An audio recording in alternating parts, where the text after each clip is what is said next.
Venimos conversando con Raúl Sor el tema de Afganistán desde hace ya bastante tiempo y tarde o temprano tenía que tomarse una decisión respecto de una situación fundamental. ¿Se retira enteramente Estados Unidos de Afganistán, sí o no? Y había toda una disputa de eso, se toma la decisión aparentemente de que sí, se tiene que retirar enteramente y vamos a conversar justamente con Raúl Sor de eso. Raúl, ¿cómo estás? Hola Fernando, ¿qué tal? Sí, bueno, no hay mal que dure 100 años, dice el proverbio, y en este caso duró 20 años. 20 años es una generación, es decir, los chicos en Estados Unidos que nacieron hace 20 años, ya estaba Estados Unidos en guerra, y hoy cuando cumplen esa edad, todavía Estados Unidos, hoy día, presuntamente, fue el último día de presencia activa de la fuerza estadounidense en Afganistán, y hay que decirlo, fue una salida muy bochornosa, muy dolorosa para Estados Unidos. Hubo el atentado que dejó cerca de 200 víctimas fatales, en el cual, y especialmente en Estados Unidos, se ha destacado mucho que murieron soldados. Claro, murieron más de 170 civiles afganos, pero el eje estuvo puesto en los 300 infantes de marina estadounidenses que murieron en Afganistán, y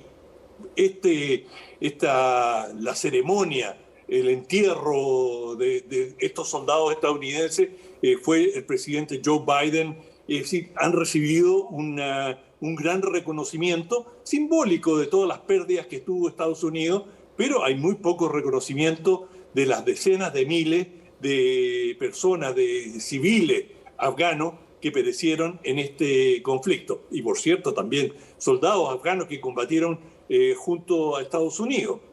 Pero esto llega a su fin, además, con una salida muy precipitada. El presidente Biden había señalado que las tropas debían estar fuera de Afganistán el 11 de septiembre, haciéndolo coincidir con la fecha de los atentados que dieron origen a la guerra. Bueno, han salido hoy día y lo han hecho en forma muy urgida. Se ven los últimos despegues de los aviones, dejaron atrás a mucha gente, incluido estadounidenses, cientos de ellos, y ni hablar de millares y millares de colaboradores afganos que estaban agolpados alrededor del aeropuerto, desesperados por salir, con documentación señalando cómo habían ayudado, cómo habían trabajado junto a Estados Unidos. Y bueno, en estas condiciones Estados Unidos, digamos, sale mal ante la pregunta: ¿Estados Unidos triunfó o perdió en esa guerra? El presidente Biden dijo: mire, Estados Unidos entró en esta guerra no con la intención de construir un Afgán moderno, próspero, no. La razón por la que vinimos acá fue para extirpar la amenaza terrorista que provenía desde Afganistán, donde estaban instaladas una serie de organizaciones que practican el terrorismo y específicamente tienen como propósito atacarnos a nosotros, a los Estados Unidos. Bueno, a eso vinimos. Entonces la pregunta es: ¿se logró extirpar la amenaza terrorista en Afganistán como la percibía Estados Unidos? Bueno, el último atentado deja absolutamente en claro de que eso no se logró, y que el Estado Islámico, que probablemente es la organización más agresiva contra Estados Unidos, está vivito y coleando en Afganistán a través de lo que llaman el Estado Islámico K. Ahora, le agregan esa ley. Sí, ¿Perdón? Sí, te quería preguntar, el atentado que hizo el ISIS-K lo hizo en Afganistán. Exacto. No sé si es que Biden se está refiriendo a los atentados en cualquier parte del mundo que ocurran contra estadounidenses, o se está refiriendo a atentados que ocurrieran en Estados Unidos, tal cual como fue el 11 de septiembre del 2001. Bueno, él se está refiriendo a eliminar a las organizaciones responsables de estos atentados. Da lo mismo donde ocurrieran, fuera en Somalia o en otro lugar. El hecho era que en Afganistán Osama Bin Laden estaba radicado en Afganistán y desde allí Al-Qaeda estaba desarrollando sus actividades y por lo tanto el propósito era eliminar Al-Qaeda. Al-Qaeda tiene una relación bastante estrecha con los talibanes, de manera que ahí hay un tema no resuelto. El Estado Islámico K viene a ser otra organización vinculada también al Estado Islámico, pero que tiene muy malas relaciones con Al-Qaeda, es decir, relaciones de enfrentamiento militar. De manera que hay distintas corrientes y hay otras organizaciones, por lo menos media docena de organizaciones, que de una u otra forma practican el terrorismo. De manera que es difícil afirmar que Estados Unidos venció en su propósito de extirpar el terrorismo en Afganistán. Por lo tanto, si uno lo mira en perspectiva, yo creo que tiene más cara de derrota que de victoria. Derrota por la forma en que salieron y que es una forma poco decorosa para una superpotencia, es decir, huir para salvar sus vidas, porque ya el aeropuerto se había, y creo que en eso tenían razón, el aeropuerto se había hecho completamente inseguro. Hoy mismo cayeron una serie de misiles sobre el aeropuerto. Era cuestión de tiempo antes que un avión fuese alcanzado por algún misil. Y ya se habían tomado una cantidad de precauciones militares para que eso no ocurriera.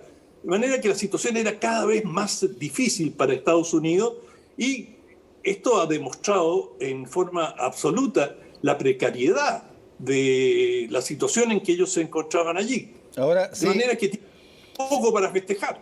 Sí, no, eso sin duda, pero hay un punto que me parece también interesante de ver. Tú siempre has mencionado que Afganistán no es el típico país de esa zona que está edificado sobre pozos petroleros o que tiene una riqueza extraordinaria y que tiene una economía boyante. No, aquí siempre Afganistán ha sido colocado dentro de uno de los países que tienen mayores dificultades económicas, mayores dificultades para poder surgir. Por lo tanto, bien, los talibanes se hicieron cargo de esta situación, hicieron todo lo que quisieron hacer hasta finalmente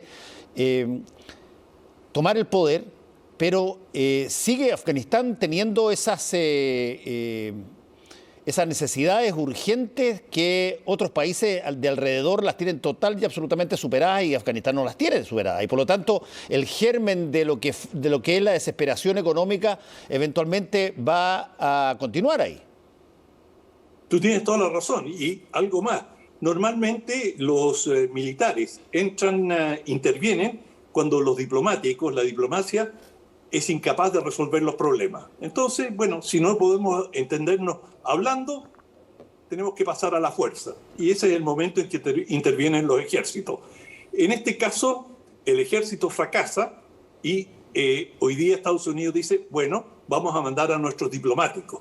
Y sabemos que ustedes en Afganistán están en una situación muy, pero muy difícil. Tanto es así que Afganistán está viviendo una tremenda sequía y aproximadamente un cuarto de su población, es decir, 10 millones de personas están amenazados de hambre física ya. Y bueno, Estados Unidos tiene los recursos y tiene más que los recursos, la llave de la ayuda internacional, de la posibilidad de liberar algunos créditos y Estados Unidos, y es ahora que cuando intervienen los diplomáticos, el Departamento de Estado dice, bueno, nosotros vamos a condicionar nuestra relación, lo ha dicho el secretario de Estado Blinken, vamos a condicionar toda ayuda a Afganistán al comportamiento que ustedes tengan. Y nosotros les hemos pedido, y ustedes en principio han acordado, ciertas condiciones. Una, que todos los afganos que deseen salir del país van a ser autorizados, es decir, todos aquellos que quedaron atrás y que tienen motivos para salir, pueden salir. Ustedes han señalado que van a respetar los derechos de las mujeres, que va a haber educación para las niñas, que ustedes van a tener un respeto básico de los derechos humanos y, muy importante, no van a permitir que ninguna organización que practique el terrorismo utilice o se esconda en territorio afgano. Bueno, esas son las condiciones básicas que le ha planteado Estados Unidos.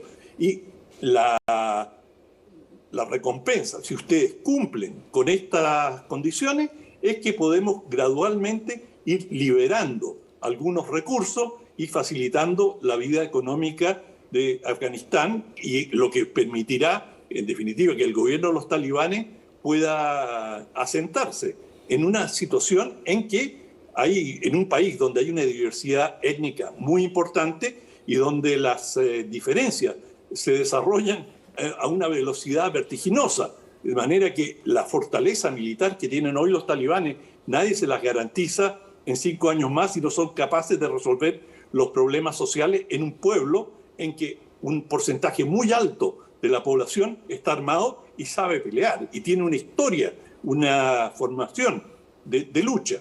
De manera que se abre ahora un nuevo capítulo completamente diferente, en el cual Estados Unidos va a tratar de hegemonizar a la comunidad internacional, apoyado naturalmente por sus aliados europeos, en que van a condicionar la ayuda y las relaciones con Afganistán al cumplimiento de estas condiciones básicas que te he señalado.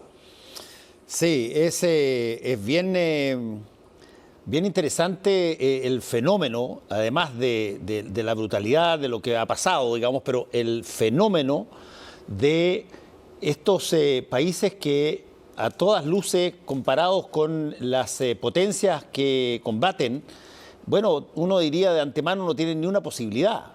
Y eso pasa en gran medida, lo hemos conversado otras veces, Raúl, porque si bien Estados Unidos o Rusia o quien quiera de los grandes superpoderes tienen, por ejemplo, almacenadas armas nucleares y todo lo demás, una cosa es tenerla y otra cosa es usarla. Y mientras no se cosa que esperamos que nunca ocurra más, las batallas de este tipo de guerras como la que hubo en Afganistán se siguen haciendo básicamente por apropiación territorial.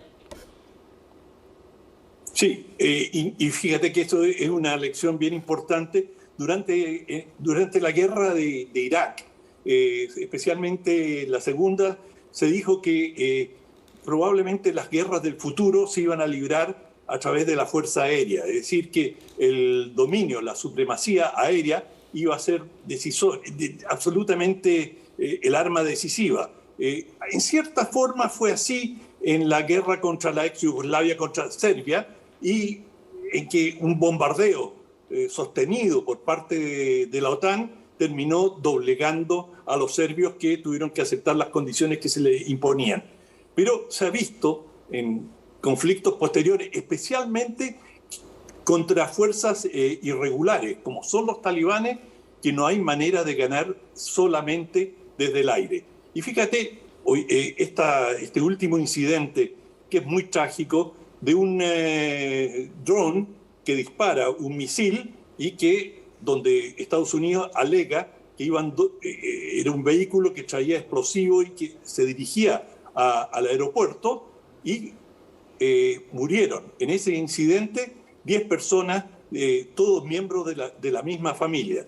Y es un incidente muy bochornoso e inaceptable para una potencia que dice estar defendiendo los derechos humanos, estar defendiendo la humanidad, y que comete una transgresión de esa gravedad. Esto es lo que acaba de ocurrir. Y bueno, Estados Unidos, el Pentágono ha dicho, está investigando. La hipótesis que ellos manejan es que el misil disparado por el dron habría hecho explotar la dinamita o el explosivo que llevaba el vehículo, y eso fue lo que causó la muerte de estas 10 personas. Sin embargo, testigos oculares en Kabul dicen que no hay ninguna evidencia de que en el vehículo habían explosivos. Y hay imágenes que hacen creíble esa versión, porque el vehículo no da la impresión de haber explotado desde el interior, sino que fue destruido desde el exterior. En fin, esto se esclarecerá, espero, pero te demuestra la dificultad de operar de manera remota si tú quieres tener cierto respeto de las normas que deben regir los conflictos armados. Bueno, Raúl, seguiremos conversando sobre Afganistán mientras siga ese drama brutal que no solamente tiene que ver con lo que pasa entre Estados Unidos y Afganistán, sino que sobre todo lo que pasa al interior de Afganistán una vez que el talibán ya toma control del país. Y eso probablemente también va a ser necesario monitorizarlo y vigilarlo muy de cerca. Muchas gracias, Raúl. Chao, Fernando. Hasta mañana. Volvemos en un ratito con El Ojo Cómo.